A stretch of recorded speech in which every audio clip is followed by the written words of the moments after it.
Hello बच्चों, कैसे हो आप सब लोग। बहुत बहुत स्वागत है आपका मेरे यूट्यूब चैनल देवरा क्लासेस में। मैं हूं उदित कुमार देवरा, जैसे कि आप सभी लोग जानते ही हैं, और मैं पढ़ा रहा हूं आप लोगों को फिजिक्स। तो जो भी बच्चे हमारे साथ जुड़े हुए हैं, हमारे चैनल को सब्सक्राइब, लाइक, शेयर जरूर करते रहे। तो आज का हमारा टॉपिक है लॉज ऑफ मोशन का पार्ट नंबर 3, और जिसका नाम है फ्रिक्शन। तो आइए शुरू करते हैं फ्रिक्शन।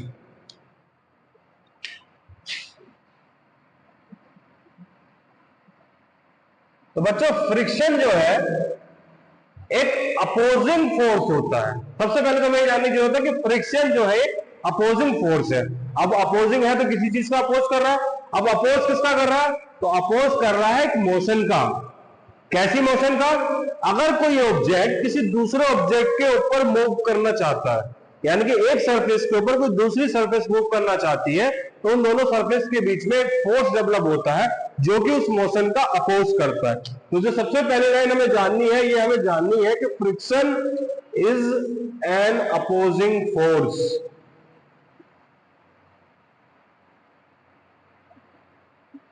तो जहां भी अगर हम बात कर रहे हैं, कभी भी अगर वर्ड आ जाए फ्रिक्शन, तो फ्रिक्शन हमेशा एक अपोजिंग फोर्स है, मतलब वो अपोज करेगा ही करेगा। Thus force of friction is that force which develops on the contact of two bodies which are about to move over each other and it opposes the relative motion। Oppose करता है किसका? Relative motion का। Relative motion किसके बीच में? जो भी दो ऑब्जेक्ट एक दूसरे के ऊपर मूव करना चाहते हैं। अब मान लीजिए ये कोई ऑब्जेक्ट है,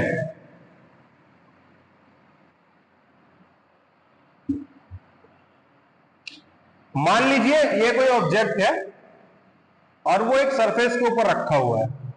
अब हमने यहां पे एक फोर्स लगाया P, इसका मास है M। तो एक सरफेस है, ये दूसरी सरफेस है, ये इसके ऊपर मूव करना स्टार्ट करेगा। जैसे ही इसके ऊपर मूव करना स्टार्ट होगा तो एक अपोजिंग फोर्स लगेगा जो यहां से यहां तक लगेगा, और वही अपोजिंग फोर्स कहलाएगा हमारा friction force, where F is equal to friction force. ठीक है। तो कहीं भी अगर दो बॉडीज एक दूसरे के ऊपर मूव करना चाहती है, कि एक सरफेस किसी दूसरे सरफेस के ऊपर मूव करना चाहती है, तो वहां पे एक अपोजिंग फोर्स डेवलप होता है, और होता भी बिल्कुल कांटेक्ट पे ही है, दोनों सरफेस के कांटेक्ट पे, और वो इन दोनों के बीच की रिलेटिव मोशन को अपोज करता है। उसी को हम फ्रिक्शन कहते हैं। ठीक है, आई होप क्लियर होगा। चलिए आगे चलते हैं। फ्रिक्शन के टाइप्स की बात करते हैं कि फ्रिक्शन कितने टाइप का होता है। फ्रिक्शन टाइप्स, तो फ्रिक्शन के पहला टाइप है स्टैटिक फ्रिक्शन, दूसरा है लिमिटिंग फ्रिक्शन, थर्ड है काइनेटिक फ्रिक्शन। काइनेटिक फ्रिक्शन, अब देखो इन तीनों के बारे में समझेंगे कि क्या है स्टैटिक, क्या है लिमिटिंग, क्या है और काइनेटिक क्या है। तो मैं बता दूं कि बहुत ही इंपॉर्टेंट वीडियो है आप लोगों के एग्जाम पॉइंट ऑफ व्यू से। तो जो भी बच्चे तैयारी कर रहे हैं, इस वीडियो को पूरा देखें, सीरियसली देखें, आप लोगों के सारे जितने भी डाउट्स हैं वो क्लियर हो जाएंगे। इसके बाद भी अगर कोई डाउट बचता है तो स्क्रीन पे जो हमारा नंबर चल रहा है, इस पर आप हमें मैसेज कर सकते हैं। ठीक, स्टैटिक, लिमिटिंग और काइनेटिक फ्रिक्शन। ठीक, स्टैटिक फ्रिक्शन, देखो स्टैटिक का नाम ही होता है रुका हुआ, स्टैटिक जो एक जगह रुका हुआ है। तो स्टैटिक फ्रिक्शन वहां पे लगता है कि मान ली एक ऑब्जेक्ट है, वो किसी सरफेस पर रखा हुआ है और वो टेंड टू मूव है, मतलब मूव करना चाहता है, उसकी टेंडेंसी है मूव करने की। तो वहां जो फोर्स उसको रोके हुए है, जिसकी वजह से वो रुका हुआ है, वो कहलाता है हमारा स्टैटिक फ्रिक्शन। यानी कि जब कोई ऑब्जेक्ट कहीं रखा हुआ है और वो टेंडेंसी उसकी मूव करने की है, पर अभी मूव करने की कंडीशन में नहीं, टेंडेंसी मूव करने की, वहां पे जो फ्रिक्शन लग रहा है वो कहलाता है हमारा static friction.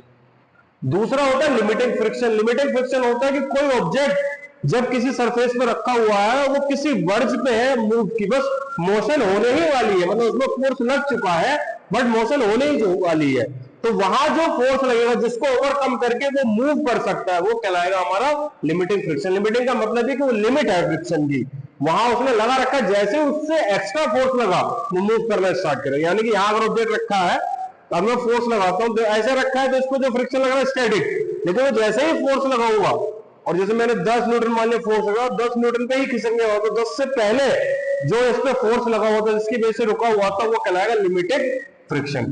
And last is kinetic friction. तो काइनेटिक फ्रिक्शन वो फ्रिक्शन होता है जो जब हमारा कोई ऑब्जेक्ट मूव कर रहा है तो उसकी मोशन को जो अपोज करता है वो हमारा काइनेटिक फ्रिक्शन कहलाता है। ठीक, अब इसी के साथ ही दो और टाइप होते हैं फ्रिक्शन के।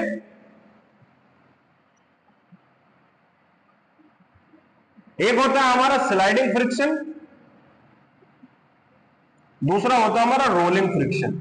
अब देखो स्लाइडिंग कहां आएगा और रोलिंग कहां आएगा, ये तो होगा इसका टाइप कि हाँ जी इस तरह से लगेगा, लेकिन किसकी फॉर्म में लगेगा, स्लाइडिंग की फॉर्म में लगेगा कि रोलिंग की फॉर्म में करेगा। अगर एक सरफेस के ऊपर दूसरा ऑब्जेक्ट स्लाइड कर रहा है तो वो कहलाएगी स्लाइडिंग फ्रिक्शन, लेकिन एक सब्जेक्ट के ऊपर एक्चुअली में दूसरा ऑब्जेक्ट रोल कर रहा है, रोलिंग मोशन में ऐसे है, तो वो कहलाएगा हमारा जो फ्रिक्शन डेवलप होगा वो कहलाएगा हमारा रोलिंग फ्रिक्शन।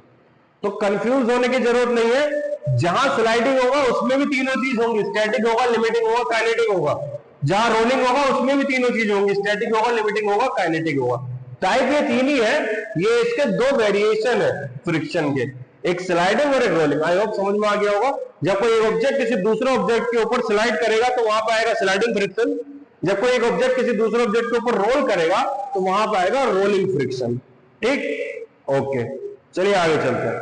अब अगली टर्म आती है इसमें coefficient of friction. Coefficient of friction, coefficient of friction. जब फ्रिक्शन लगता है तो वहां पे एक कोफिशिएंट डेवलप होता है, उसके बारे में जानेंगे। जैसे यहां एक ऑब्जेक्ट था, ये इसका मास था m, ये एक सरफेस पर रखा हुआ था।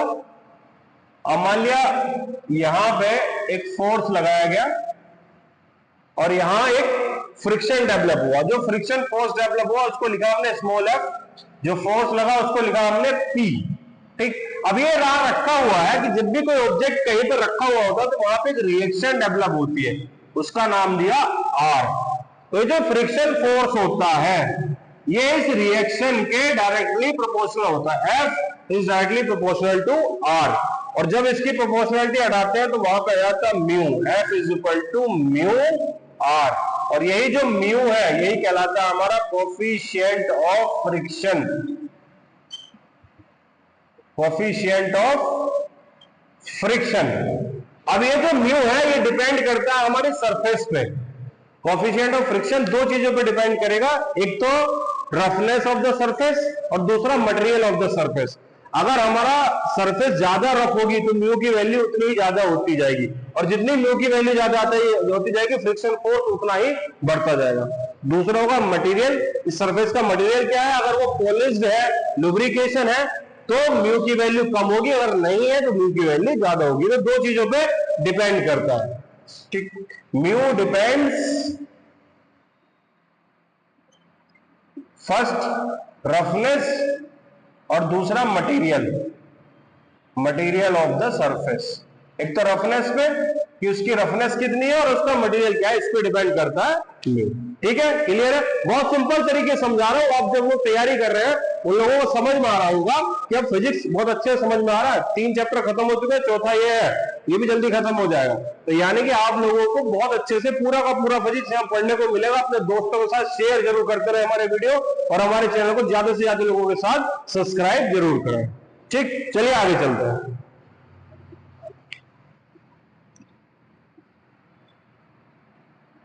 अगला है हमारा angle of friction. Angle of friction, angle of friction, angle of friction. अब देखो एंगल ऑफ फ्रिक्शन क्या है।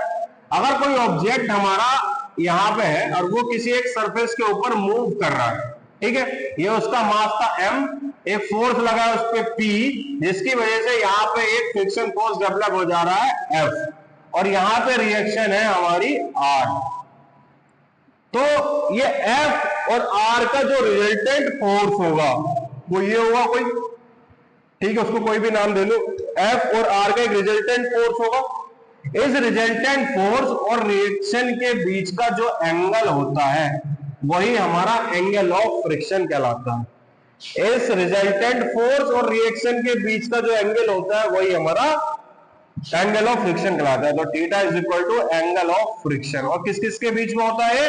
रिएक्शन और रिजल्टेंट के बीच में। जब हम मैथमेटिकली इसको देखते हैं तो अगर इसको हम ऐसे मिला दें तो tan थीटा की वैल्यू हो जाएगी ये डिवाइड बाई ये किसके बराबर है? F के, और ये किसके बराबर है? R के। ठीक है, तो फाइनली हमारा आता है mu is equal to tan theta, यानी कि कहीं पे भी जो कोफिशिएंट ऑफ फ्रिक्शन होता है उस पर्टिकुलर ऑब्जेक्ट के एंगल ऑफ फ्रिक्शन के टेंजेंट के बराबर होता है। बहुत ही इंपॉर्टेंट फॉर्मूला है, आप चाहो तो इस पे स्टार भी बना लो। इस पे क्वेश्चन एग्जाम में आपको दिखेगा, कोई सा भी एग्जाम हो कहीं ना कहीं यूज जरूर होगा। तो जो कोफिशिएंट ऑफ फ्रिक्शन है वो हमारे एंगल ऑफ फ्रिक्शन के टेंजेंट के बराबर होता है। Mu is equal to tan theta, mu is equal to tan theta. ठीक है बेटा, तो आज हमने पढ़ा फ्रिक्शन क्या है, फ्रिक्शन के दो वेरिएशन क्या है, स्लाइडिंग और रोलिंग। कितने टाइप का होता है? 3 टाइप का होता है, स्टैटिक, काइनेटिक और लिमिटिंग। ठीक, और उसके बाद कोएफिशिएंट ऑफ फ्रिक्शन क्या होता है और एंगल ऑफ फ्रिक्शन क्या होता है। तो बेटा आज की वीडियो में इतना ही है, मुझे उम्मीद है कि आप लोगों को समझ में आ गया होगा।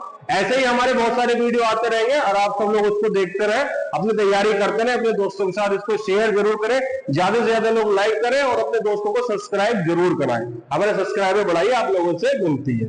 ठीक है, तो फिर मिलेंगे एक नई वीडियो के साथ देवरा क्लासेस को, और मैं आप लोगों से विदा लेता हूं। Okay, bye bye.